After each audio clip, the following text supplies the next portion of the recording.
Assalamualaikum dan selamat kita berjumpa lagi dalam ruang Cik Mat Kata. Okey, pada sesi kali ini Cik Mat nak cerita ataupun nak kongsi serba sedikit mengenai bagaimana kita nak membuat aduan. Contohnya jika kita mempunyai masalah yang melibatkan penipuan atau sebarang bentuk masalah yang melibatkan pelaburan. Okey, bila kita sebut pelaburan tadi itu, ada pelbagai jenis pelaburan dan ada juga dan yang melibatkan pelbagai bidang kuasa atau agensi-agensi kerajaan yang berbeza. Okey, antaranya mungkin Suruhanjaya Security, KPDN, HCP, Kementerian Pandangan dan Negeri Hak Pengguna, Bank Negara Malaysia, Suruhanjaya Syarikat Malaysia, ataupun mungkin Polis Diraja Malaysia. Jadi kita tengok satu persatu ke mana. Sebab kadang-kadang bila sebut pelaburan saja, tidak semestinya Suruhanjaya Security.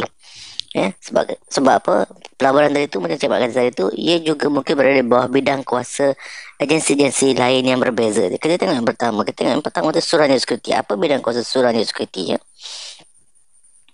Okey, jika sekiranya kita mempunyai permasalahan yang melibatkan pelaburan, yang melibatkan urus niaga security. Security ini bermakna saham. Dan bila kita sebut saham tadi itu ialah saham syarikat yang tersenarai di Bursa Malaysia. Bukan saham syarikat senam berhad atau syarikat private. Okey, ia hanya syarikat yang tersenarai di Bursa Malaysia. Syarikat tersenarai di Bursa Malaysia, okey, sebab kalau kita sebut berhad tadi itu bukan semua berhad yang diurus niaga sahamnya di Bursa Malaysia. Ada berhad yang sahamnya tidak diurus niaga di Bursa Malaysia dan ada berhad yang sahamnya diurus niaga di Bursa Malaysia. Yang tidak diurus niaga Bursa Malaysia tadi ialah berhad syarikat awam berhad, di mana saham tadi itu diurus niaga antara ahli mereka sahaja. Contohnya contoh saham koperasi tadi itu, itu yang pertama. Dan seterusnya, jika sekiranya mempunyai masalah tentang kontrak pasaran niaga harapan ataupun futures. Ini kita jarang dengar futures. Okey. Perlu dirujuk kepada Suruhanjaya Security.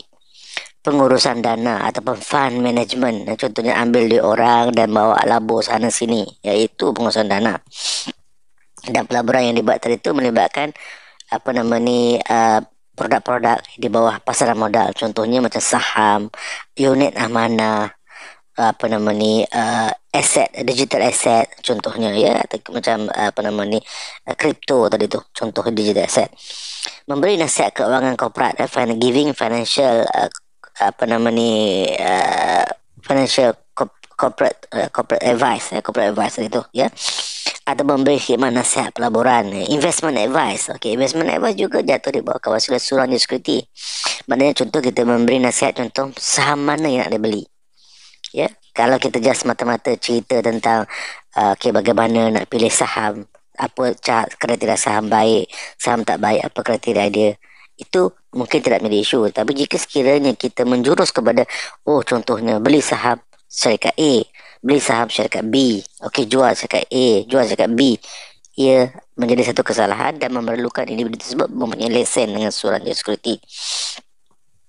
Seterusnya, jika isu yang melibatkan tadi itu ialah pendanaan rakan setara ataupun peer-to-peer financing ataupun dikenali sebagai P2P, juga memerlukan kelulusan pihak Suruhanjaya Security.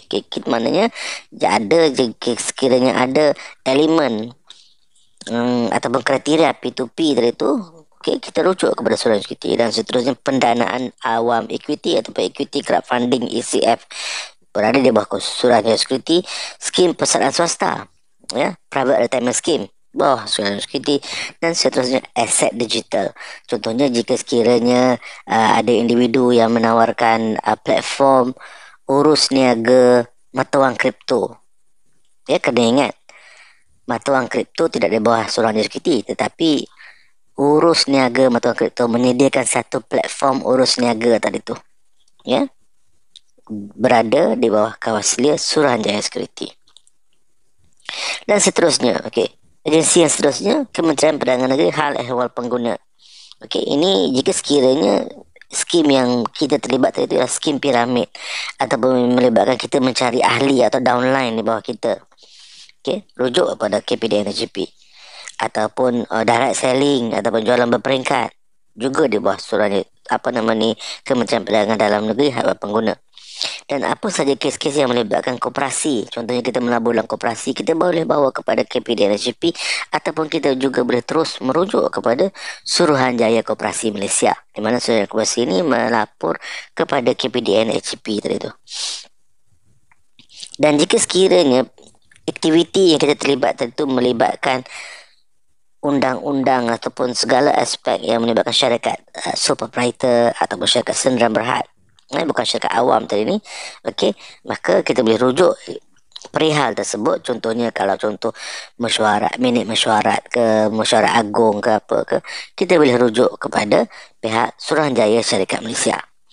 Dan jika sekiranya kita ditawarkan kutipan dana ataupun melabur dalam fundraising yang melibatkan syarikat sendirian berhad ataupun private company, ia juga di bawah Suruhanjaya Syarikat Malaysia. Walaupun ini itu kata kami ada lodge information memorandum dengan SC. Okey, perlu diingatkan hal ehwal syarikat persendirian ataupun private companies tadi tu berada di bawah kawasan Suruhanjaya Syarikat Malaysia, bukan di bawah Suruhanjaya Security.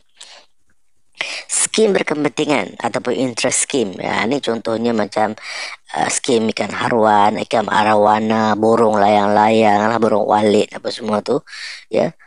Ia adalah merupakan interest scheme. Satu lagi cik nak tambah, okay, ni popular juga ni, skim musangking, skim durian, ataupun skim pokok gaharu, ya.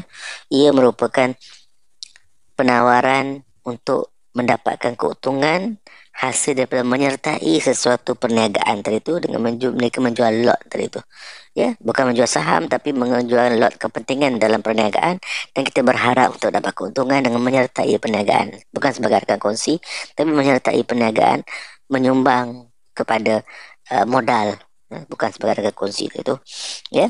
Itu di bawah skim berkepentingan ataupun interest scheme, kita boleh rujuk kepada Suruhanjaya Syarikat Malaysia. Dan akhir sekali, skim kutu, ni mungkin ramai tak pernah dengar. Skim kutu dikawal oleh Suruhanjaya Syarikat Malaysia. Kena ingat, ada akta yang mengawal aktiviti kutu ni, ya. Dan Bank Negara Malaysia pula, jika sekiranya terdapat aktiviti yang melibatkan urus niaga bank, syarikat kewangan ataupun insurans, ia di bawah Bank Negara Malaysia.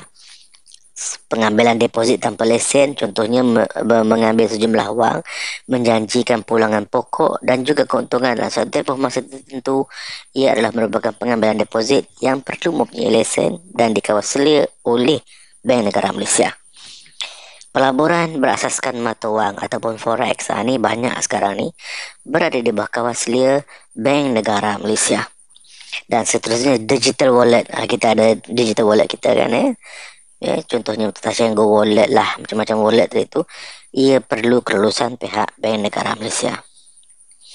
Dan akhir sekali, walaupun aktiviti itu berada di bawah kawal selia agensi yang Cik Mat sebut sebelum tadi, contohnya Bank Negara Malaysia, Suruhanjaya Security, SSM ke, KPDN HCP ke, jika sekiranya terdapat sebarang bentuk aspek penipuan, aspek pemalsuan dokumen, aspek pecah amanah ataupun breach of trust tadi tu, ia merupakan satu kesalahan di bawah penal code yang mana kita sebagai mangsa boleh merujuk perkara yang sama tadi tu untuk disiasat oleh pihak Polis Diraja Malaysia. Ingat, aspek kesalahan di bawah Suruhanjaya Security contohnya atau Bank Negara contohnya, itu disiasat oleh mereka, tapi aspek yang melibatkan elemen pemalsuan dokumen, penipuan, cheating tadi tu, pecah amanah, ia juga boleh disiasat oleh pihak Polis Diraja Malaysia. Okey. Jadi Cik Mat rasa setakat ini saja perkongsian Cik Mat tadi tu. Jadi jangan kita salah telefon.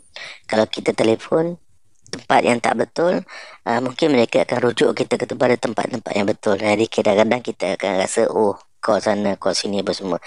Bila kita dah faham, kita dah jelas, rujuk balik, ingat balik maklumat yang Cik Mat sebut tadi tu, kita hubungi agensi yang sepatutnya. Cara bagaimana? Boleh layari laman web atau laman sesawang agensi terbabit, dapatkan nombor telefon mereka ataupun email ada mereka. Sekian, kita bertemu lagi. Sekian, terima kasih dari Cik Mat. Selamat melabur. Assalamualaikum.